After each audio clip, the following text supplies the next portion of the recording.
Good. Hi, friends. Doc South here. Yeah, just kind of arranging my gorgeous locks. Yeah, right. Oh my. Well, Sandy. Yeah. Remember, I think one of my most recent postings. I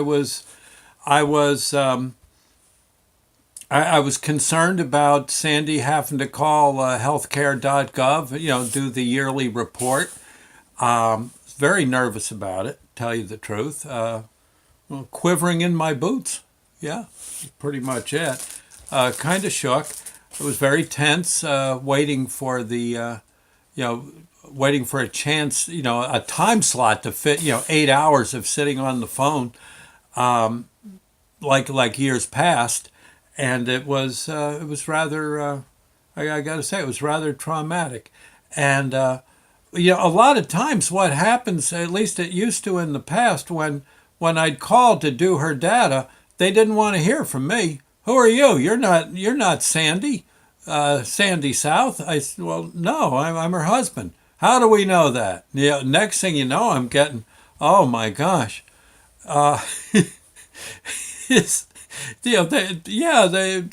so they want the wife.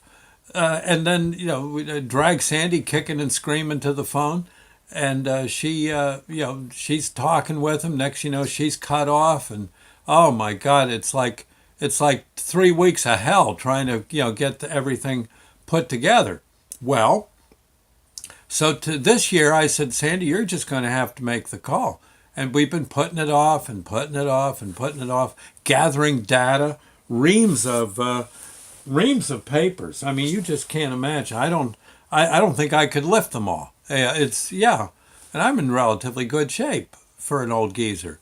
So it was kind of rough. I, in a nutshell, to put it in 3 words, I was worried about this, and the deadline's getting closer and closer. We're getting like an email every 5 minutes saying, update your data, update your data. You can lose valuable, and oh my God, we're going out of our gourds. Okay. Well, so today was the day. And, I had found out through the grapevine, a secret source filled me in that as near as I understand it, forgive me if I'm wrong, but there you can do it 24 hours a day. You can get yourself in there. And I said, well, and talk to someone. Said, Sandy, you're up at 3 in the morning. Why don't you give him a call? Oh, he goes, I'm not calling him at 3 in the morning. I'll wake you up. All the hollering and yelling and the moaning and grumbling. I said, I don't. I said, well, yeah, I guess. But she says, I'll call him in. Last night, she said, I'll call him in the morning. Shut up, go to bed. Okay. Yes, all right. So again, pretty much most of the night, I was kind of pacing back, just kind of tossing and turning, getting up, pacing, getting a drink of water, heading into the bathroom, another drink of water, back to the bathroom, and and going over in my mind, gosh, if we don't do it soon, she's not going to be covered. That or she'll have some plan that's, oh my God. So again, like I said, shook. So 7 this morning, I was up around 6:30. Sandy gets up around somewhere between 3 and 4 in the morning, and I I well I saw Sandy. She said, "Okay, where's those darn papers?" I said, "Well, they're right here," and I handed her all the data she'd need. I said, "Here's the tax form." She says, "Yes, yes, I got it. Here's the old ID. Here's a copy of the old bill. Here's your account number. Here's your birth certificate." She says, "Okay, okay."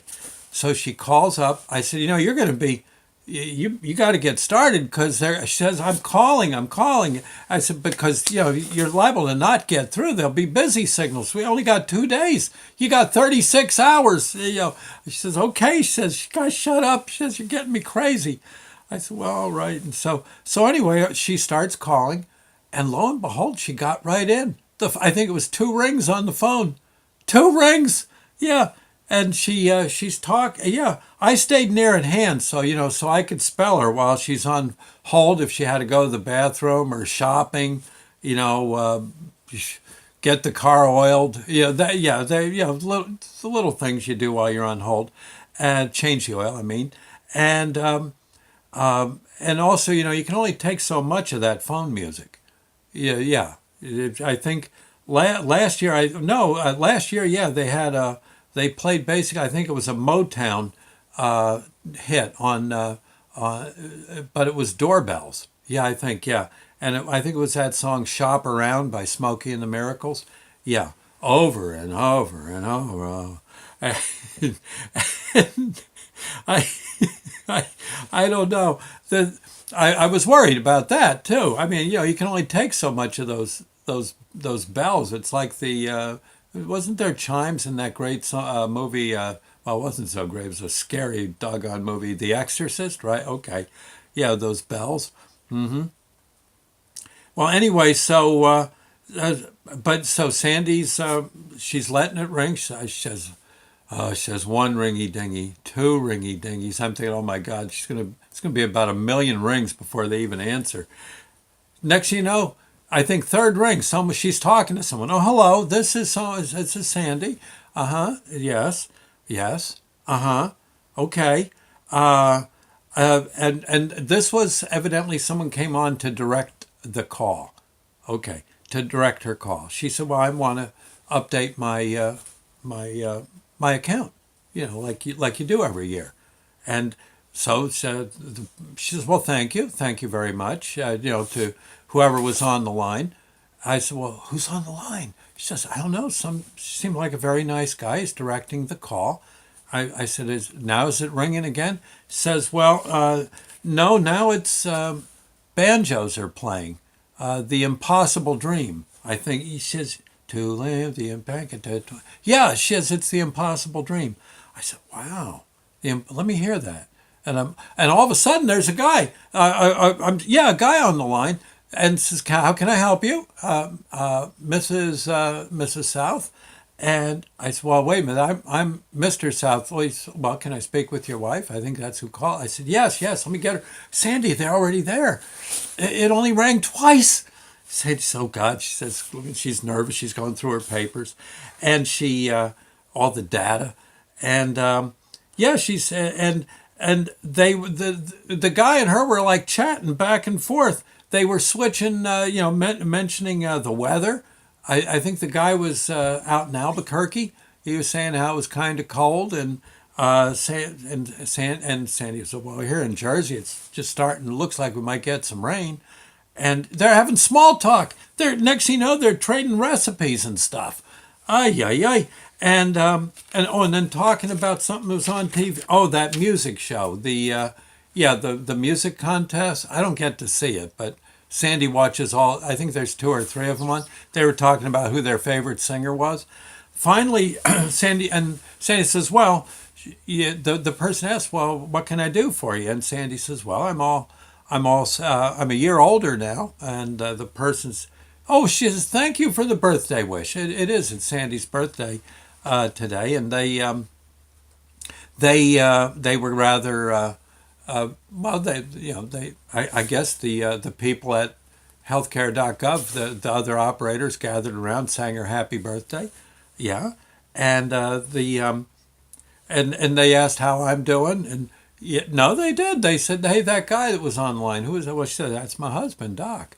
And she says, "Oh," and yeah, she says, "Yeah, he's getting dumber and uglier by the minute," but she says, "I think I'll keep him." And big laugh. Yeah, thanks. And yeah, and Sandy, and then right at the end of that, Sandy says, "Yeah, yeah, here's my ID number. Here you go." And she says, "Sure, I can wait. I can wait." I said, "Well, here we go. 18 hours later, yeah, you wait and see, baby." But I didn't even get the words out.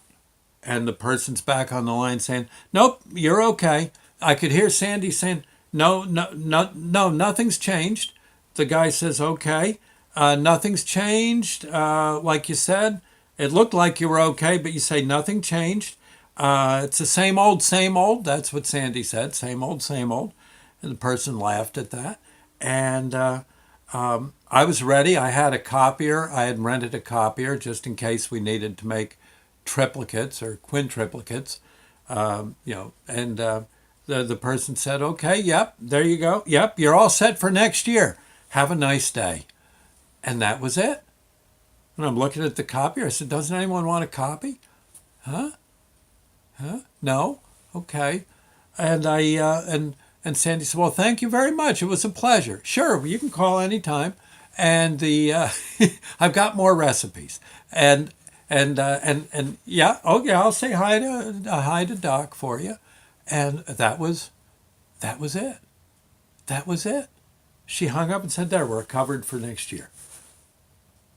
I no thumb screws, no water torture, no, we got to find a box somewhere, an old milk crate or something to mail all the forms. She says, no. She says they as long as nothing changed, they said everything's fine. We're covered, and you're squared away. She said, I'm squared away. She said, you're on Medicare. I said, God, this is amazing. What have they done? She says, I don't know. She says, I grant you had trouble. We've had trouble in the years past, but this was nothing. It was easy. She says, God, I said, maybe we should do it earlier next year. She says, I think we will. She says, they were so nice. And then she looks at me, and you were worried. Well, I said, yeah, well, you were putting it off. Yeah, but she says, because you were so worried.